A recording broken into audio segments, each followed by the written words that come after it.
All right, hey guys, today we're going to talk about the new empire that America begins to build for itself. And the question here says, does the need for self-defense give us the right to interfere in the affairs of Latin America? Okay, so do we have the right to just go around and take other areas or take over because we're saying that we need to protect ourselves? Okay, so we're going to start with at the end of the war. So after the Spanish-American War, we have the Platt Amendment, which takes place between us and Cuba. Now, it's going to be repealed in 1934, but it's going to go during this period for several years. And it affects our foreign policy with Cuba literally to this present day.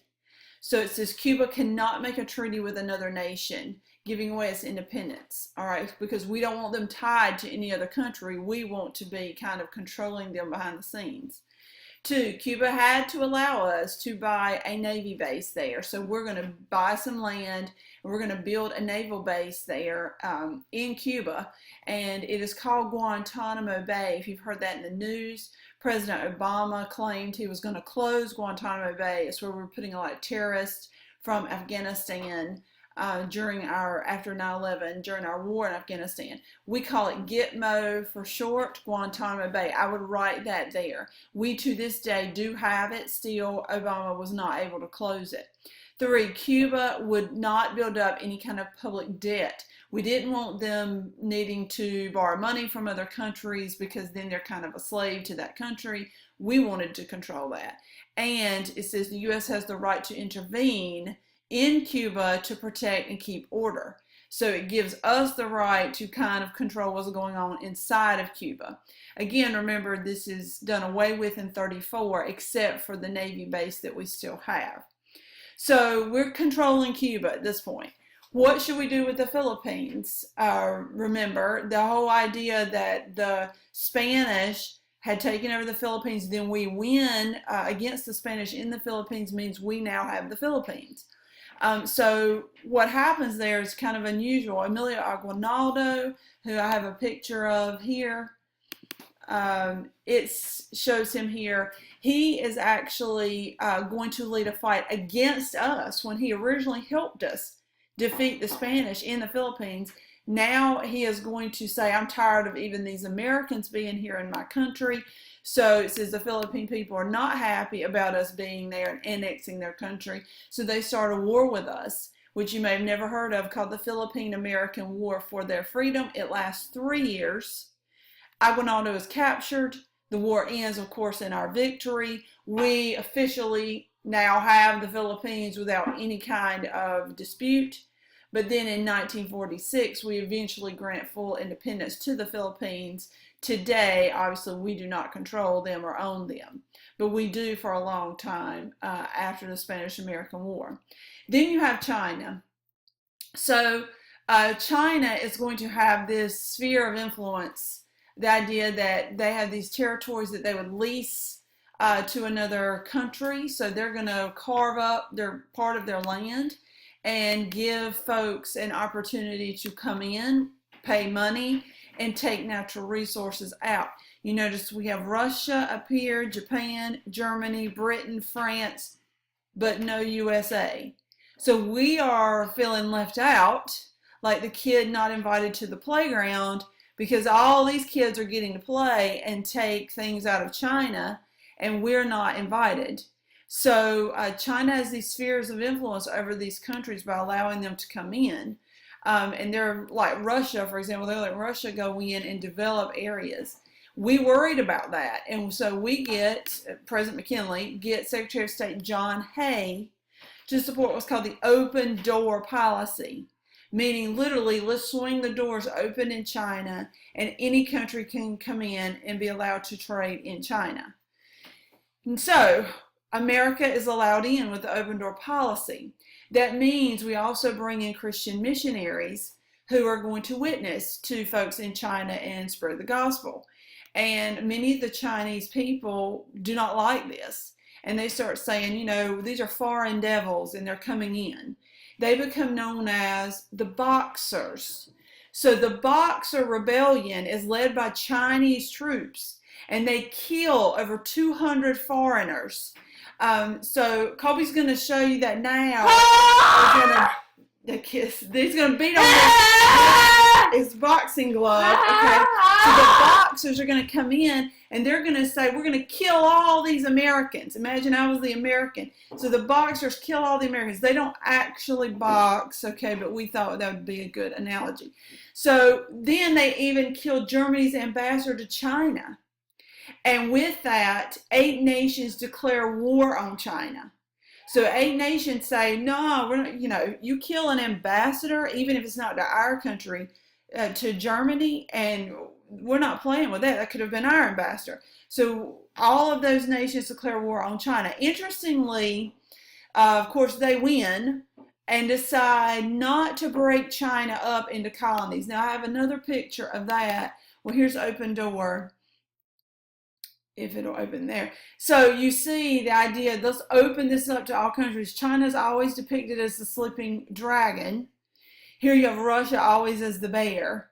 If you notice, here's Germany, all these nations around, Austria, Japan, but notice America, the bald eagle, is in the background.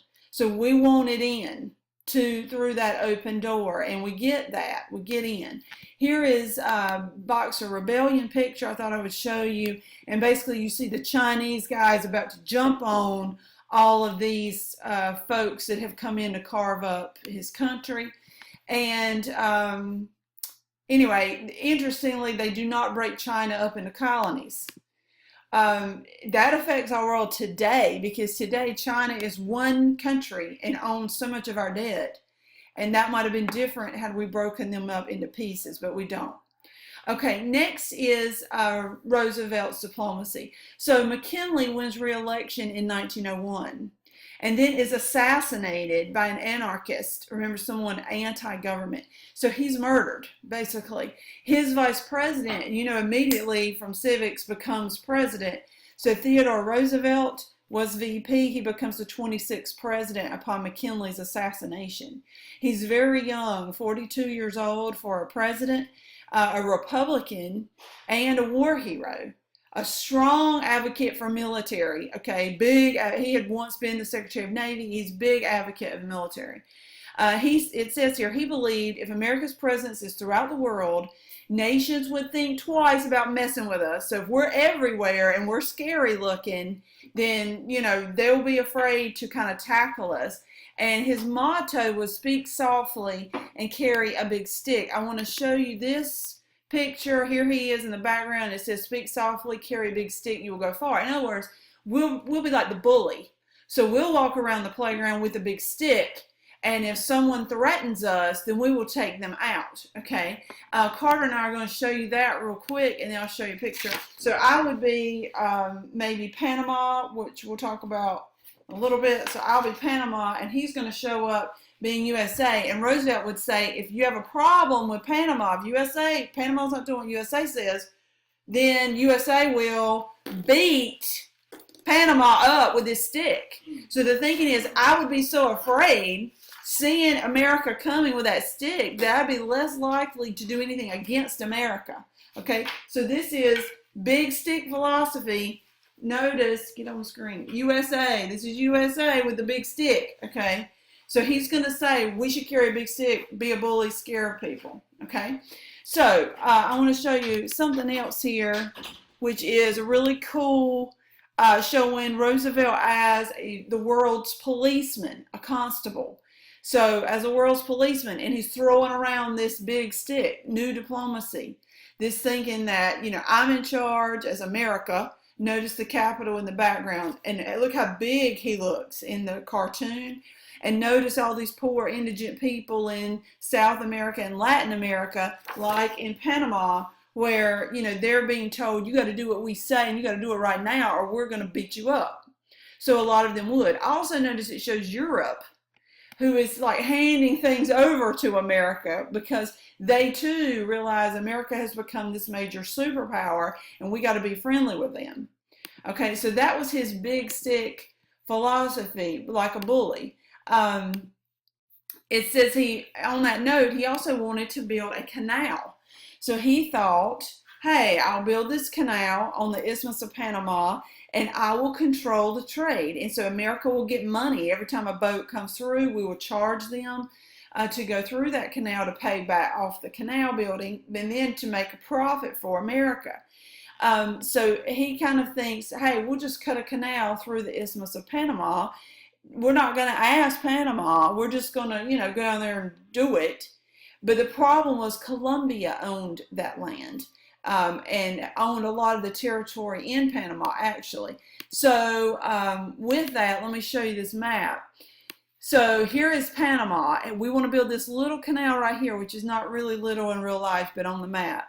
And the thinking was, if we can build that canal, then look how much time and how many miles and fuel and everything we can save to go from San Francisco to New York City by boat with trade, moving things across, or even things coming from other nations can go through this canal and to New York City, and we can charge them money for using the canal. So instead of going all the way around here, which took forever, you can go a much shorter distance. This is only 5,000 miles compared to 13,000, and much quicker, and you save on fuel. So that was the thinking behind the Panama Canal. Notice during this time period, they don't have airplanes yet, cargo planes carrying things yet. So boat was one of the easiest ways to trade.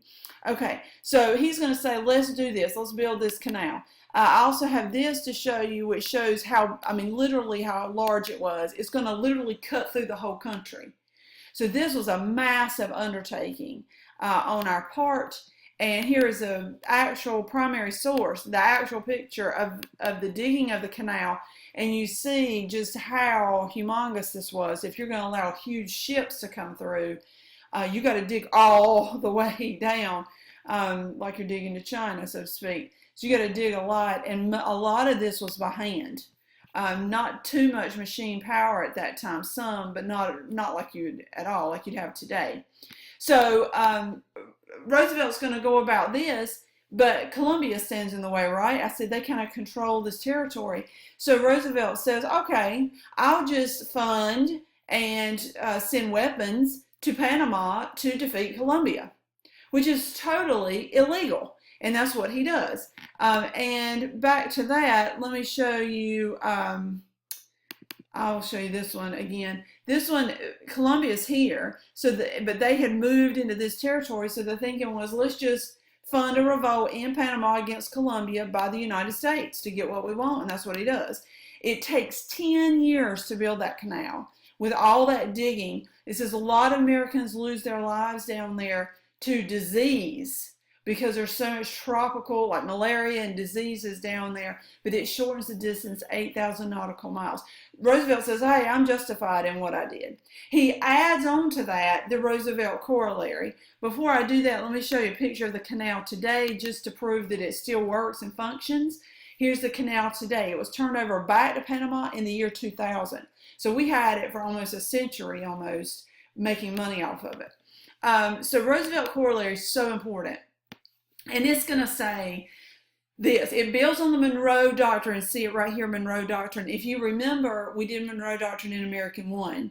And that was President Monroe said, Europe, you stay out of American affairs. You stay out of anything on the Western Hemisphere. You stay out. You stay over there in Europe. Well, this kind of piggybacks. Roosevelt adds kind of an amendment onto this, and we call it the Roosevelt corollary. It says Europe was sending warships to Latin America and forcing them, through threat of force, to pay off debt. So Roosevelt says, y'all are not supposed to be coming up here. The Monroe Doctrine says y'all are not supposed to be coming into the Western Hemisphere.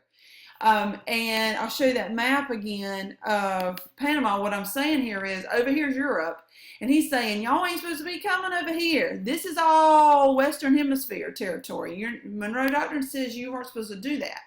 He adds to that, Latin America is our backyard. So that's what you put there. We control it, which will set up poor relations for years to come. Last thing, William Howard Taft is going to say, let's substitute dollars for bullets. Dollars for bullets in Latin America. He undoes Roosevelt's policy when he becomes the 27th president, Taft, dollar diplomacy. Okay, go back and answer your central question.